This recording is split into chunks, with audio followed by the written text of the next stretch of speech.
Please don't forget subscribe to the channel and hit the bell to get notified of new daily videos. The Maplewood Youth Canvas was always my favorite community event. Every spring, our community center transformed into a vibrant gallery filled with the uninhibited creativity of local kids, from crayon scribbles to surprisingly intricate sculptures. I loved volunteering, helping set up displays and guiding families. It was usually a day of pure, wholesome joy. This year, however, brought a certain Craig into my orbit. My friend Taylor had introduced us briefly, mentioning his son, Riley, was participating for the first time. Craig arrived with Riley in tow, and from the moment he walked through the doors, his presence was less proud parent and more human bullhorn. He was loud, dismissive, and seemed to view the entire event as a personal showcase for his progeny. His first demand came swiftly after seeing the display tables. Riley had submitted an abstract piece, all bold colors and energetic lines, which was genuinely good for his age. But Craig wasn't satisfied with its assigned spot, which, like all others, was part of an alphabetical arrangement within Riley's age group. "Kenzie," he boomed, gesturing wildly, "you simply must move Riley's Nebula Dream to a more prominent position. It's clearly superior to these." He waved a hand dismissively at a pastel landscape nearby. "These little doodlers' efforts. It deserves prime viewing, a fair chance against the amateur hour." I tried to explain our policy of fair and equal display, but he just scoffed, muttering something about me not understanding true artistic merit. Later, as the judging began, Craig hovered like a particularly aggressive drone, making loud, unhelpful comments about the judges' perceived lack of insight into true art. My discomfort grew with every minute. When it came time to announce the winners for Riley's preteen category, the air crackled with anticipation.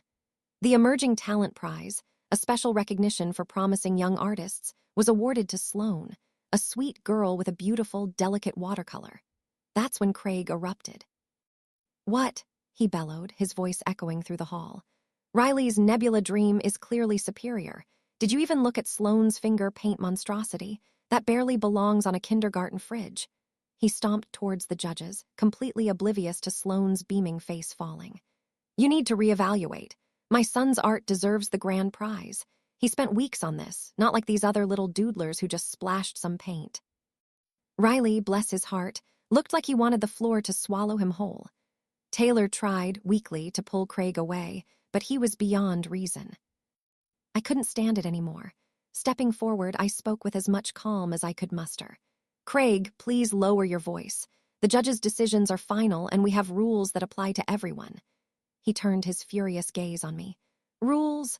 Rules are for average people, Kenzie. Riley is an artist. You wouldn't understand. You're just a volunteer moving cardboard around."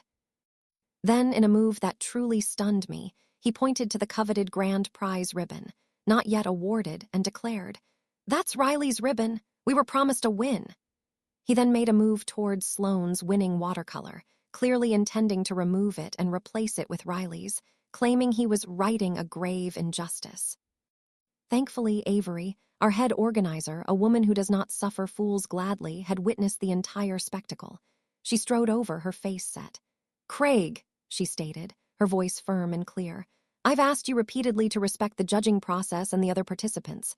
Your behavior is disruptive and unacceptable." Craig, surprisingly, faltered for a moment before puffing himself up again. "Disruptive? I'm advocating for my son's artistic integrity." "This whole competition is a sham if you can't even recognize true talent." Avery didn't miss a beat. "I'm sorry, but if you cannot conduct yourself appropriately, you'll have to leave the event. Riley can stay, but you must go." Craig, utterly shocked by the ejection, stammered about not getting the prize. Avery simply pointed to his son's artwork. "Riley's art is good, and he'll still receive his certificate of participation. But you, Craig, are done here." With a furious huff, Craig grabbed Riley's actual art, which had not won any prize, and stormed out, shouting about bias and incompetence all the way to the exit. Riley, mortified, mumbled an apology to Sloane and me before being dragged away. Taylor profusely apologized for Craig's behavior later, but the whole absurd encounter left a bitter taste. I've heard of entitled parents, but witnessing it firsthand, so brazenly, and for such a trivial matter as a kid's art prize, was truly something else. Some people truly believe their children deserve the moon, and everyone else should just move out of the way. I'm just glad I was there to witness the spectacular crash and burn, and that Avery handled it with such grace. If you enjoyed this video, please hit the thumbs up button to like it. And please do subscribe to support the channel.